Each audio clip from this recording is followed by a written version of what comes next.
Salam kepada pemirsa Gurisa dan TV di seluruh Indonesia.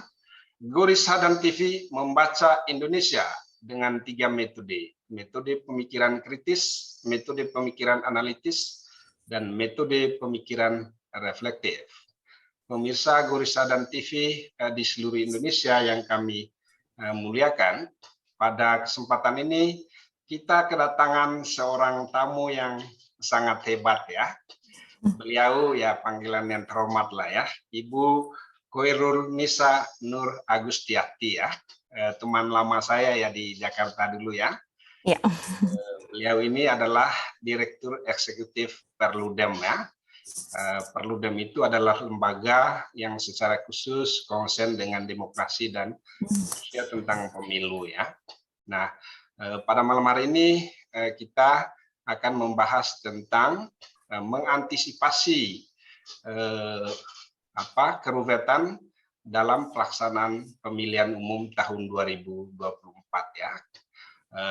Ini terkait dengan keruwetan pelaksanaan pemilu 2024 ini, pemerintah baru mengusulkan ya, tanggal pelaksanaan pemungutan suara itu adalah tanggal 15 Mei, tepatnya hari Rabu ya, tahun 2024.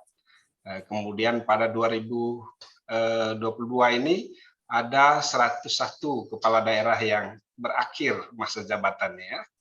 Kemudian pada 2023 ada sekitar 170 ya kepala daerah yang berakhir masa jabatannya.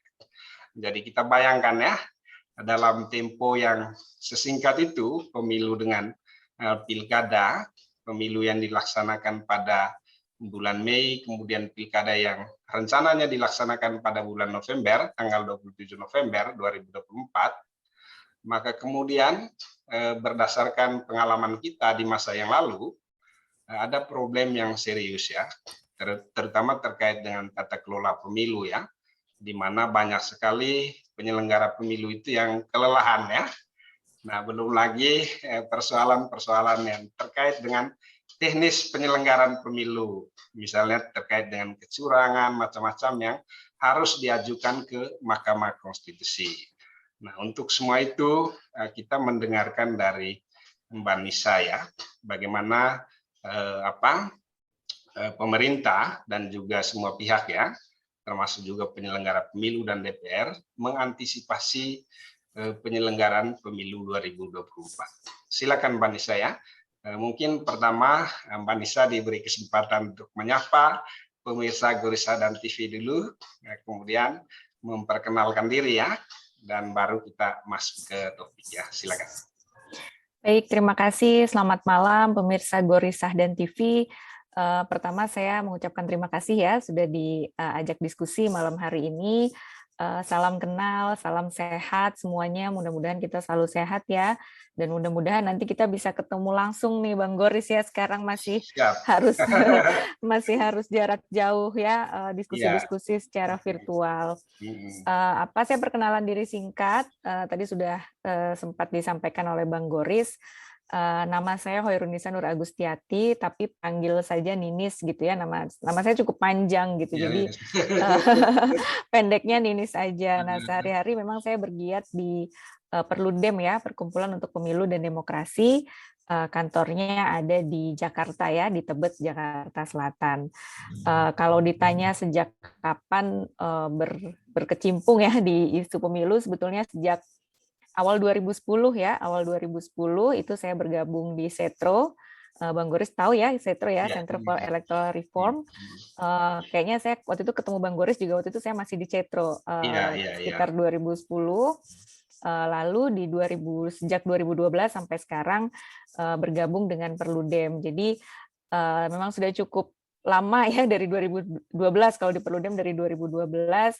Kenapa tertarik sama isu pemilu? Memang ketika masuk di Cetro gitu ya, ketemu banyak orang, melihat referensi-referensi, ternyata kalau bicara soal pemilu tuh bukan sekedar bicara soal kontestasi gitu ya, siapa yang menang, siapa yang kalah, persaingan antar kandidat gitu ya, tetapi ternyata banyak aspek-aspek lainnya yang menarik gitu ya, misalnya soal keterwakilan perempuannya, soal tata kelola pemilunya gitu ya, yang mau kita bahas malam hari ini kan itu terkait dengan tata kelolanya ya, keruwetan pemilu 2024, lalu soal penegakan hukumnya gitu ya. Jadi ternyata banyak sekali aspeknya yang kalau dilihat didalami gitu itu sangat menarik gitu. Jadi memang tidak terbatas pada kompetisi gitu ya, pertarungan antar elit, tapi banyak juga aspek-aspeknya. Jadi itulah kenapa saya masih senang gitu ya berkegiatan di isu ini gitu. Kira-kira begitu, Bang. Dan semoga Mbak Ninis ya tetap setia dengan isi pemilu. Mudah-mudahan. Bagaimanapun Mbak Ninis dengan kawan-kawan itu adalah representasi kita lah di sana. Sama Bang Goris juga. Menyuarakan suara-suara kita dari pinggir. Iya, gitu. Nah, langsung ya Bang Goris ya, Silakan. terkait dengan pemilu 2024. Jadi mungkin sebagai gambaran awal gitu ya, sebetulnya apakah pemilu kita ini tergolong pemilu yang kompleks? Kalau ditanya seperti itu, jawabannya iya gitu ya. Kalau menurut saya bahkan sebelum pemilunya diserentakkan pun juga sudah cukup kompleks. Jadi di 2019 yang lalu kan itu kita pertama kali menyelenggarakan pemilu serentak 5 kotak ya istilahnya ya. Ada Pilpres, DPR, pemilu DPR, DPRD provinsi, DPRD kabupaten kota, dan DPD. Nah sebelum-sebelumnya itu kan Pilpresnya terpisah ya. Biasanya kita Pileg dulu, lalu selang 2 bulan kemudian baru ada Pilpres. Nah sebetulnya sebelum diserentakkan pun juga itu sudah cukup kompleks gitu karena ada 4 jenis pemilihan: DPR, DPRD provinsi, DPRD kabupaten kota, DPD, dengan dikombinasikan dengan sistem pemilu proporsional terbuka gitu ya. Artinya kan kita bisa memilih calegnya langsung dan daerah pemilihan kita ini cukup besar gitu ya. Makanya surat suara kita tuh besar ya, seperti koran. Kan ada yang mengistilahkan surat suara di Indonesia tuh cukup besar seperti koran karena memang kalau partainya saja misalnya ada 12, masing-masing partai mencalonkan 10 caleg, artinya kan ada 120 nama dalam satu surat suara, itu baru untuk DPR-nya saja. Dikali dengan ada DPRD provinsi, ada DPRD kabupaten kota, dan ada DPD. Jadi dari sisi pemilih, ya pemilih sejak sebelum diserentakkan pun juga sudah harus dihadapkan ya, kalau mau memilih caleg tuh banyak gitu yang harus dipelajari, termasuk juga penyelenggaranya gitu ya. Penyelenggara kita misalnya harus mencatat hasil pemilunya, formulir-formulirnya itu juga cukup kompleks gitu ya, apalagi salinannya cukup banyak. Nah, lalu menjelang 2019 ada putusan Mahkamah Konstitusi ya, nomor 14 tahun 2013 yang menyatakan bahwa pemilu kita menjadi serentak. Waktu itu ada gugatannya Effendi Ghazali ya, karena Effendi Ghazali merasa dengan pemilu yang terpisah dia sebagai warga negara itu ada kerugian konstitusionalnya gitu ya. Kenapa kemudian dia melakukan judicial review ya, uji materi ke MK. Nah lalu MK mengabulkan. Argumentasi MK adalah salah satunya untuk penguatan sistem presidensial gitu ya, karena menurut MK kalau bangunan sistem pemilu kita ini, desain penyelenggaraan pemilu kita ini haruslah yang tujuannya memperkuat sistem presidensil kita, karena sistem presidensil kita ini adalah yang disepakati dalam konstitusi, sehingga bangunannya harus ke sana. Nah, makanya diputuskanlah pemilu serentak 2019 yang lalu. MK menyebutkan bahwa di 2013 itu di putusannya MK bilang pemilu 2019 dan seterusnya pemilunya serentak. Makanya di 2019 kita pemilunya serentak. Jadi ditambah presiden ya, tadi ada DPR, DPRD provinsi, DPRD kabupaten kota, DPD, ditambah presiden gitu. Jadi sebetulnya yang tadinya sebelum ada Pilpres sudah cukup kompleks gitu ya, ditambah ada Pilpres tambah kompleks lagi gitu. Tata kelolanya gitu ya, bebannya tuh cukup berat gitu ya. Yang paling terasa kan ketika kita kaget nih, ternyata 2019 saudara-saudara kita anggota KPPS banyak yang meninggal dunia gitu ya karena kelelahan, karena memang beban kerjanya cukup berat gitu ya. Sebetulnya tidak saat di hari H saja, misalnya apa, petugas KPPS itu kan bekerja sebelum hari H-nya aja. Jadi misalnya dia harus menyiapkan TPS, harus menulis apa surat pemberitahuan, harus membagikan itu ke pemilih gitu ya. Lalu ketika hari H menghitung, semuanya harus dihitung. Jadi memang cukup berat gitu ya, termasuk juga mempersiapkan logistiknya. Ini ada apa? Ada surat suara Pilpres. Jadi memang pemilu kita tuh pemilu yang besar gitu ya. Nah, kemudian pasca pemilu 2019 yang lalu sebetulnya sudah banyak yang menyatakan bahwa ini pemilu seperti 2019 ini tidak bisa diulang lagi gitu karena dari sisi beban, dari sisi pemilih gitu ya. Misalnya ditunjukkan dengan tingginya suara yang tidak sah gitu. Jadi kalau dibandingkan ya apa setiap kali pemilu kok angka suara tidak sah kita tuh tinggi gitu. Di 2019 yang lalu misalnya untuk DPR itu sekitar 11% surat suara yang tidak sah atau sekitar 17 juta suara gitu ya. Itu kalau dikonversi ke kursi 17 juta mungkin bisa dapat 60 atau 70 kursi di DPR gitu. Jadi suara terbuangnya tuh banyak sekali. Padahal kalau rata-rata global gitu ya surat suara tidak sah tuh mungkin di sekitar 3-4% saja, sementara kita 11%. Jadi banyak sekali apa ya, banyak sekali catatan dari pemilu 2019 tadi ya dari sisi penyelenggaraannya berat gitu ya, lalu dari sisi pemilihnya 2019 juga kalau kita apa ya ingat gitu ya masa-masa kampanyenya tuh apa ya kampanye tuh terpusat di Pilpres gitu ya, apalagi misalnya wacana-wacananya banyak wacana-wacana kampanye yang negatif gitu ya, saling menjatuhkan, banyak berita bohong, hoax dan sebagainya. Makanya waktu itu 2024 apa diusulkan jangan seperti 2019 yang lalu gitu. Jadi banyak kajian dan sebagainya. Nah, lalu kemudian sebetulnya waktu itu revisi undang-undang pemilunya sudah masuk di prolegnas gitu ya karena banyaknya apa ya banyaknya catatan akhirnya waktu itu sebetulnya sudah sempat disampaikan ini harus diubah masuk ke prolegnas. Nah, di akhir 2020 yang lalu sebetulnya sudah sempat dibahas di DPR di Komisi 2. Draftnya sudah dibahas, tapi kemudian di awal tahun 2021 ada keputusan politik begitu ya, kesepakatan antara DPR dan pemerintah ini tidak dilanjutkan. Nah, karena undang-undang pemilunya tidak jadi direvisi, termasuk juga dengan undang-undang pilkadanya tidak jadi direvisi, pemilu 2024 ya akan sama kurang lebih dengan pemilu 2019 karena aturan mainnya kan tidak berubah. Nah, yang menjadi apa ya, yang menjadi potensi apa semakin kompleks karena 2024 juga akan ada pilkada serentak seluruh daerah gitu ya, karena tadi seperti yang Bang Goris sampaikan apa daerah-daerah yang masa jabatan kepala daerahnya habis di 2022 dan 2023 itu tidak ada pilkada. Jadi semuanya akan pilkada di 2024.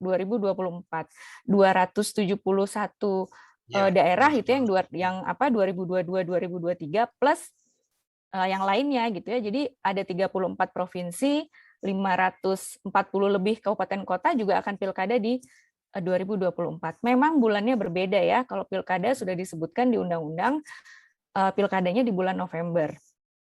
Nah, apa kemudian lalu kapan pemilunya gitu ya, pemilu yang 5 kotaknya, yang Pilpres, DPR, DPRD provinsi, kabupaten kota dan DPD. Memang ini belum ada kesepakatan gitu ya. Mau kapan hari hanya. Nah, sebetulnya apa antara penyelenggara pemilu, DPR dan pemerintah itu ada tim kerja bersamanya gitu ya karena apa kesepakatan politiknya undang-undang pemilunya tidak diubah tapi 2024 ada potensi kompleksitas yang besar apa dibentuklah tim kerja bersama sehingga di tim kerja bersama ini harapannya bisa mencari solusi gitu ya kira-kira begitu. Nah, tapi nampaknya tim kerja bersama ini sampai sekarang belum ketemu nih solusinya bagaimana gitu ya. Misalnya hari hanya saja belum belum sepakat gitu ya, belum putus nih mau tanggal berapa. Nah, KPU awalnya mengusulkan bulan Februari tahun 2024 supaya himpitan tahapan gitu ya antara pemilu sama pilkadanya tidak terlalu tidak terlalu dekat ya. Tidak terlalu dekat, lalu juga bukan himpitan-himpitan tahapannya tidak di tahapan-tahapan yang krusial gitu ya. Nah, sementara pemerintah mengusulkan 15 Mei 2024. Nah, catatannya memang kalau pemilunya di bulan Mei, itu dekat ke November gitu. Sebetulnya kalau tidak ada pilkada tidak masalah kalau pemilunya Mei. Nah, masalahnya adalah kan kita harus memperhitungkan bagaimana misalnya nanti kalau ada Pilpres putaran kedua gitu Iya. ya. Kan ruang itu kan harus dihitung juga gitu ya, karena di konstitusi kita ya memang membuka ruang untuk putaran kedua kalau belum ada yang dapat suara 50% plus 1. Misalnya pemilunya Mei, lalu putaran keduanya di Juli. Juli gitu ya. Belum lagi misalnya ada sengketa ya, perselisihan Iya. hasil pemilunya sementara Oktober presiden itu sudah harus dilantik ya, 20 Iya. Oktober. Termasuk juga sengketa untuk pileknya. Misalnya kan 15 Mei gitu ya. Lalu kemudian ada perselisihan hasil pemilu di Mahkamah Konstitusi. Kalau waktunya ternyata berpanjang gitu ya, panjang gitu ya proses sengketanya. Karena gini, di Pilkada 2020 yang lalu ada daerah-daerah yang sampai sekarang belum tuntas pilkadanya gitu karena proses di Mahkamah Konstitusi yang cukup panjang. Jadi sudah sudah dibawa ke MK, sudah MK misalnya memutuskan untuk pemungutan suara ulang. Nah, sudah pemungutan suara ulang ternyata hasil dari pemungutan suara ulang itu dibawa lagi ke MK. Jadi kalau begitu kan nggak selesai-selesai nih gitu ya, sampai sekarang masih ada daerah yang belum selesai. Nah, tantangannya adalah untuk pencalonan di pilkada itu kan berdasarkan hasil pemilu 2024. Ya. Jadi kalau misalnya hasilnya belum ada gitu ya, belum ada kepastian hasilnya, ya belum bisa mencalonkan di pilkadanya gitu. Sementara kalau pilkadanya November, mungkin pencalonan itu dari 4 bulan atau 3 bulan sebelumnya gitu ya. Jadi memang krusial gitu ya, semakin dekat semakin krusial.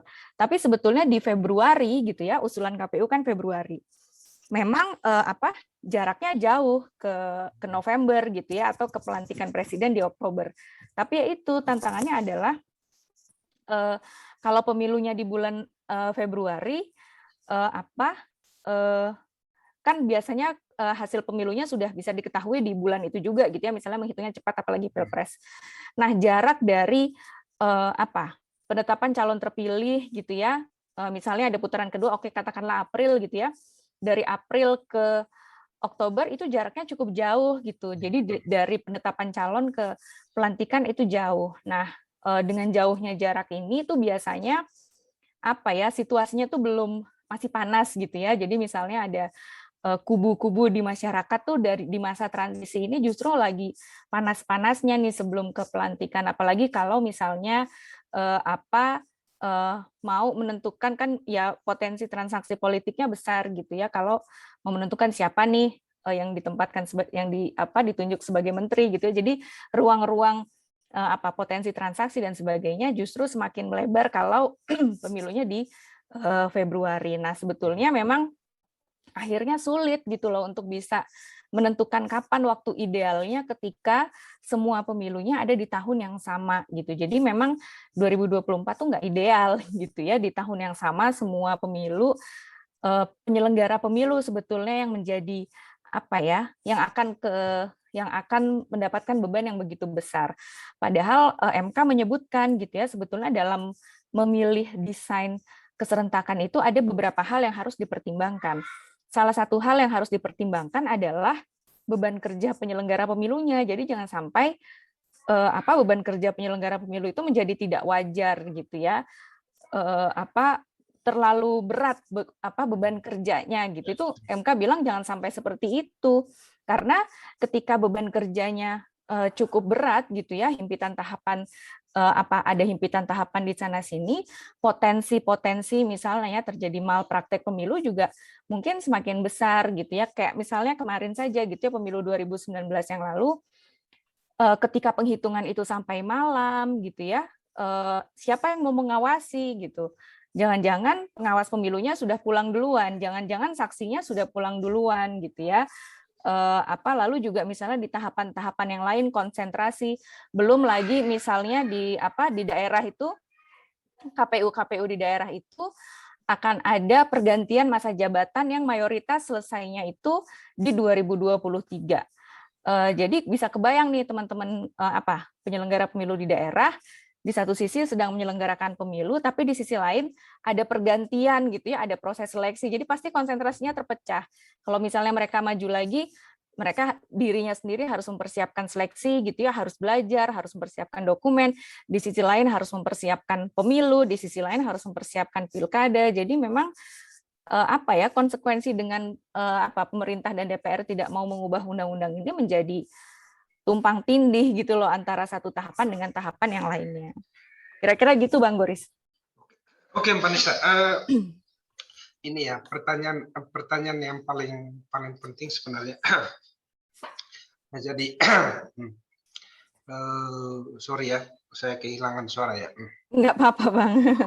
Jadi pertanyaan yang paling penting sebenarnya di samping isu-isu yang teknis ya, sejak ke pemilu 2004 ya, 2004 itu sampai dengan 2019 itu ada aspek yang sangat serius ya, yang belum dikelola secara benar oleh pemerintah ya, terutama terkait dengan yang kita sebut dengan atau hasil riset kami itu tentang patronase politik ya, di pemilu dan di pilkada ya. Saya rasa ini juga persoalan yang serius ya. Di Orde Baru itu kan kita mengalami reformasi itu karena ada tuntutan untuk melakukan istilahnya perbaikan ya di dalam sistem ketatanegaraan kita ya, kepemerintahan dan juga pemilihan umum ya, representasi di parlemen ya. Di parlemen kita atau pemilu kita, sebagaimana pemilu Orde Baru itu kan hanya menghasilkan anak menantu ipar dan istri itu ya. Jadi ini berkembang terus nih mulai dari 2024 ya, 2004 ya sampai dengan 2019. Kemudian 2024 saya rasa hal seperti ini ya akan terabaikan ya, karena memang ya di samping yang pertama itu regulasinya tidak terkejar ya, tidak dilakukan perbaikan ya. Kemudian yang kedua itu ya kita terjebak pada aspek teknis ya, di mana antara pemilu dengan pilkada itu waktunya relatif dekat gitu ya. Nah, kira-kira bagaimana ini kita mengantisipasi persoalan-persoalan seperti ini ya. Saya rasa apa yang disuarakan oleh Perludem pada pemilu 2019 ya, termasuk juga pada pilkada 2018 itu, untuk mengurangi termasuk juga masuknya pelaku korupsi di dalam atau yang mencalonkan diri. Nah itu nilai plus yang tentu saja sangat luar biasa menurut saya ya. Nah ini bagaimana mengantisipasi hal seperti ini terjadi di dalam pemilu 2024 ya, Mbak Nis. Ya, tadi ya Bang Boris ya, karena 2024 itu kan tidak undang-undangnya tidak diubah, pemilu dan pilkada undang-undangnya tidak diubah, sehingga memang kalau kita ingin ada perubahan dari sisi itu nampaknya sulit gitu ya. Memang kita mau tidak mau seperti pilkada yang lalu kan penyelenggara pemilu ya KPU-nya bisa dikatakan cukup progresif gitu ya, tidak kalau dia mantan terpidana ya, misalnya kasus korupsi gitu, KPU mau mencoret gitu ya, tidak lolos tidak memenuhi syarat ya sebagai peserta pemilu. Jadi memang akhirnya ketika undang-undang pemilu tidak diubah kan semua aturan itu diaturnya di PKPU ya. Yang bisa dibuat adalah di PKPU. Tapi tadi PKPU itu kan KPU dalam membuat PKPU itu tetap harus berdasarkan pada undang-undang pemilu yang ada di atasnya. Nah, sebetulnya bisa saja gitu ya, misalnya kayak kemarin tuh KPU kan kan memang ada putusan MK ya, kalau misalnya dalam konteks mantan terpidana itu ya, kan ada putusan Mahkamah Konstitusi yang bilang bahwa kalau dia ancaman hukumannya di atas 5 tahun, maka dia harus jeda dulu gitu ya, jeda dulu, tidak bisa mencalonkan, jeda dulu 5 tahun baru bisa mencalonkan. Nah, tapi ternyata di antara penyelenggara pemilu sendiri ada perbedaan persepsi gitu. Jadi KPU-nya mengikuti putusan Mahkamah Konstitusi, tapi dari sisi pengawas pemilunya punya penafsiran yang berbeda. Nah, sehingga inilah yang kalau tidak diatur di dalam level undang-undang tuh potensi menimbulkan polemik gitu, sehingga akhirnya misalnya di satu daerah bisa, di daerah yang lain perlakuannya berbeda. Puncaknya misalnya ketika Pilkada 2020 yang lalu adalah di Bovendigul gitu ya, KPU-nya sudah membuat tidak memenuhi syarat, tapi kemudian menggugat ke Bawaslu, sama Bawaslu-nya diperbolehkan. Akhirnya dalam proses kompetisinya hasil pemilunya dibawa ke Mahkamah Konstitusi dan sama MK harus diulang gitu ya, karena menurut MK ini ada calon yang tidak memenuhi syarat.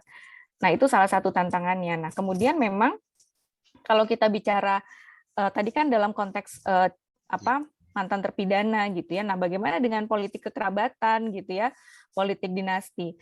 Mahkamah Konstitusi memang punya putusan bahwa tidak perlu ada jeda gitu ya, karena argumentasi MK kan seseorang itu tidak bisa memilih lahir dari apakah dia keluarganya kepala daerah, keluarganya elit gitu ya. Jadi sebetulnya tidak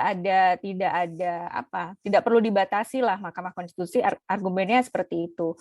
Nah, tapi saya kira dengan dengan peristiwa-peristiwa yang belakangan terjadi gitu ya, misalnya ada pasangan suami istri yang tertangkap tangan KPK gitu ya, atau misalnya ada orang tua dan anak yang juga tertangkap KPK baru-baru ini gitu ya, karena terjerat kasus korupsi, itu kan sebetulnya menunjukkan bahwa politik kekerabatan gitu ya, itu punya potensi untuk terjadinya penyimpangan gitu ya, fraud gitu ya, bisa saja potensi, karena beberapa contoh kasusnya tuh terjadi gitu. Sama halnya misalnya ketika pembatasan mantan terpidana kasus korupsi waktu itu kemarin gitu ya, kan awalnya MK menolak tuh melakukan pembatasan, tapi kemudian diuji materi lagi dengan menunjukkan fakta-fakta baru gitu ya, misalnya ini ada kepala daerah yang dia sudah tertangkap tangan kasus korupsi, sudah dipenjara, keluar penjara bisa mencalonkan lagi, terpilih, kemudian setelah terpilih tertangkap lagi oleh KPK. Jadi peristiwa-peristiwa itu tuh yang menurut saya ada kondisi-kondisi ternyata pembatasan yang tidak adanya pembatasan ini justru membuka ruang gitu ya, terjadinya penyimpangan-penyimpangan itu gitu. Saya rasa nah ini yang juga perspektif ini saya rasa yang perlu dimiliki juga oleh penyelenggara pemilu gitu ya, supaya begini, masyarakat ini bisa, kan kita sebagai masyarakat, sebagai pemilih ini kan kita tinggal ibaratnya udah dihidangkan nih, udah disajikan nih calonnya si pasangan calon A, B, C gitu. Kita tidak punya kontrol kenapa pasangan calon ini yang dicalonkan di partai gitu ya, kenapa si B, kenapa si C. Nah, menurut saya penyelenggara pemilu kalau memang semangatnya adalah pemilu yang bersih gitu ya, dari sisi pencalonannya mungkin KPU bisa membuat peraturan yang mencegah hal-hal seperti itu gitu, karena memang tadi undang-undang pemilu tidak diubah dari sisi rekrutmen atau kandidasi gitu ya, pencalonan kita kan memang di undang-undang itu disebutkan dilakukan secara demokratis dan terbuka. Tapi kan kita tidak tahu indikator demokratis dan terbuka itu kemudian balik lagi ke masing-masing ADART partai gitu. Kalau diprotes sama masyarakat, kenapa si A, perasaan si A ini dia belum lama deh jadi anggota partai, kok tiba-tiba bisa dicalonkan sebagai calon kepala daerah, partai akan bilang, ya ini sudah sesuai dengan mekanisme internal kami, jadi masyarakat tidak bisa punya kontrol di situ gitu. Jadi memang ini memang kalau kita bicara pemilu tuh kalau dari ujung ke ujung tuh selain bicara tadi ya dari sisi aspek tata kelolanya, tapi dari sisi peserta pemilunya juga partai politiknya juga harus disampaikan juga gitu ya, diingatkan juga, kira-kira begitu Bang. Iya, ini kan memang begini ya, kalau di Indonesia ini kan partai politik itu kan sebenarnya elemen penting ya dalam menggerakkan demokrasi ya. Tetapi seperti yang disampaikan oleh Mbak Nisa kan mereka tidak bisa diharapkan ya. Nah, yang diperlukan saya rasa dua hal ya. Yang pertama itu adalah perubahan melalui undang-undang. Kemudian yang kedua itu adalah tekanan dari masyarakat sipil ya. Ya. Tetapi sekarang kan kalau Mbak Nisa lihat ya, masyarakat sipil itu hampir semuanya terkooptasi loh. Ya. Jadi ruang gerak masyarakat sipil itu makin terbatas. Iya.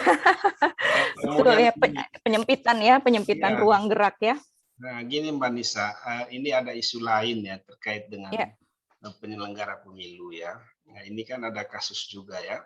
Di pemilu 2019 itu ada cukup banyak juga penyelenggara pemilu yang terpatronase ya dengan kandidat tertentu, kemudian dengan calon anggota DPR tertentu ya. Dan bahkan sekarang kan misalnya ya kalau disebut nama ya siapa penyelenggara pemilu yang terkena kasus korupsi itu Wahyu Setiawan ya. Wahyu Setiawan ya. Ya, jadi itu kan saya rasa karena kita terjebak pada aspek-aspek teknis ya, sehingga hal-hal yang substansial misalnya bagaimana supaya menghilangkan patronase di dalam pemilu itu, termasuk misalnya mencegah sedini mungkin ya rekrutmen calon yang berdasarkan kedekatan ya dengan pemerintah dan juga dengan DPR. Gimana itu Mbak Lis?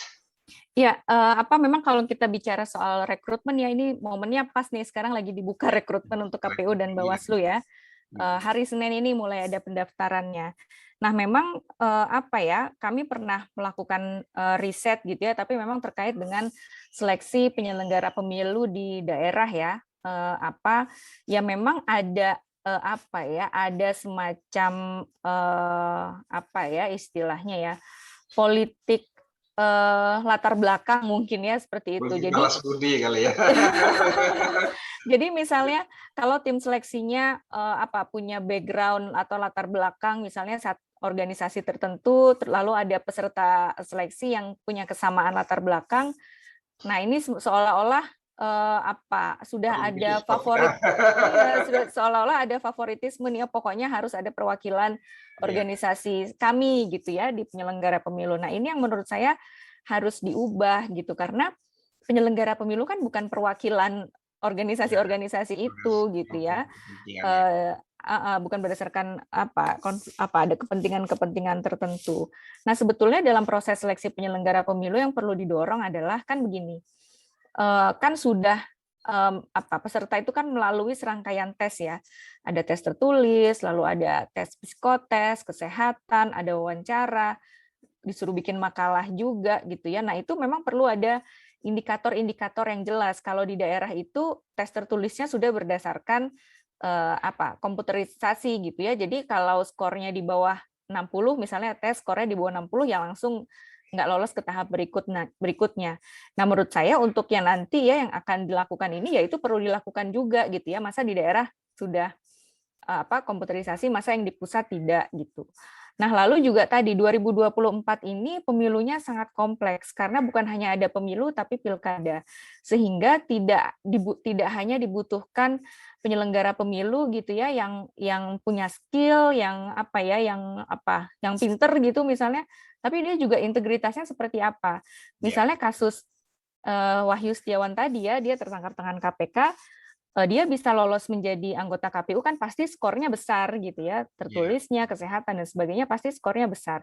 Tapi ternyata skor besar itu tidak cukup, integritas gitu ya, independensinya. Makanya dalam proses seleksi ini dibutuhkan masukan masyarakat gitu loh, masyarakat yang bisa melakukan penelusuran ya, rekam jejak dari calon-calon penyelenggara pemilu ini seperti apa gitu. Karena jangan sampai kalau orang kan kalau sudah nggak percaya sama penyelenggara pemilunya gitu ya, dia gimana mereka mau percaya sama proses pemilunya itu sendiri gitu ya. Dari kasus Wahyu Setiawan kan kita belajar nih. Jadi dengan tertangkap tangannya anggota KPU itu sampai sekarang mungkin masih ada orang yang kemudian jadi nggak percaya sama hasil pemilu 2019 gitu ya, apalagi pemilu 2024 ini menjadi cukup kompleks gitu loh, bukan hanya semua pemilu tuh akan ada di tahun yang sama. Kira-kira gitu, Bang. Jadi itu berkaitan dengan ini ya, kepercayaan publik terhadap pemilu ya. Iya. Ini menarik ya Mbak Nisa ya, tetapi waktu kita sudah habis ya. Iya. Saya mengucapkan terima kasih banyak ya. Sama-sama Bang Goris. Mengucapkan banyak sekali terima kasih kepada Mbak Nisa ya, sudah Ya, sama-sama. Masyarakat melalui saluran Gorisa dan TV ya. Perlu Mbak Anis tahu juga ya, kami sejauh ini itu sudah memiliki lebih dari 16.000 penonton. Wow, keren. Nggak mudah bisa mengelola YouTube. Ya, semoga nanti suara dari Mbak Anis ini menambah penonton ya. Amin, amin. Banyak. Ya. Terima kasih banyak ya. Saya tutup Sama-sama dulu Bang. Ya.